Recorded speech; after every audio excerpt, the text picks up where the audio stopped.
শুভ সকাল বন্ধুরা, তোমরা সবাই কেমন আছো, কি করছো? কার কার আমার মতো নাক বন্ধ হয়ে যায়, বাদিকে নাকটা পুরো বন্ধ, কিছু করার নেই। তো মামামকে আমি স্কুলে দিয়ে আসলাম, এসে একটু বসলাম। এবার আমি লেগে পড়বো কাজে। এই শীতকালে সকালে স্নান করে এটা হচ্ছে সব থেকে চাপে, তাই আমি একটু বেলায় স্নান করি এক একদিন, মানে 12টার সময় যে জলটা আসে। আমরা কোনো সকালেই করি। ঠান্ডাটা লেগে যায় তো প্রচুর পরিমাণে, ওই জন্য একটুখানি ওয়েট করে যাই, বাকি সব কাজ করতে থাকি ততক্ষণ। তোমরা সবাই কেমন আছো, কে কে পিকনিকে গেছো একটু জানিও, কমেন্টস করো। তোমরা তো ভিডিও দেখো, কমেন্টস করো না কেন বন্ধুরা? তোমরা কি নোটিফিকেশান পাচ্ছ না? সবাই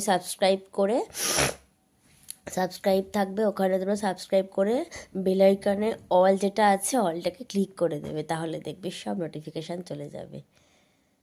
তোমাদের পটলের ভিডিও দেখতে কেমন লাগে সেগুলো জানিয়ে। এই যে ওর ওর ওর পাতলা ব্ল্যাঙ্কেট, ছোট্ট মাথার বালিশ, আজকে আমার ব্ল্যাঙ্কেট নিয়েছিল, ওর ব্ল্যাঙ্কেটটা পুরো ভেজা, এই যে আমি মেলে দিয়েছি। এই যে ওর ব্ল্যাঙ্কেটটা পুরো টয়লেট করে দিয়েছে, পুরোটা ভিজে গেছে, যার জন্য আর কি ভিজে গেছে। টাটা বন্ধুরা, আমি একটু রেস্ট নিই, তারপর আবার কাজ করব। বাই। ঠিক আছে বন্ধুরা, টাটা। ততক্ষণের জন্য তোমরা ভালো থেকো। আমি একটু রেস্ট নিচ্ছি, তারপরে আবার একটু কাজ করব। ঠিক আছে বন্ধুরা, টাটা। টাটা বন্ধুরা।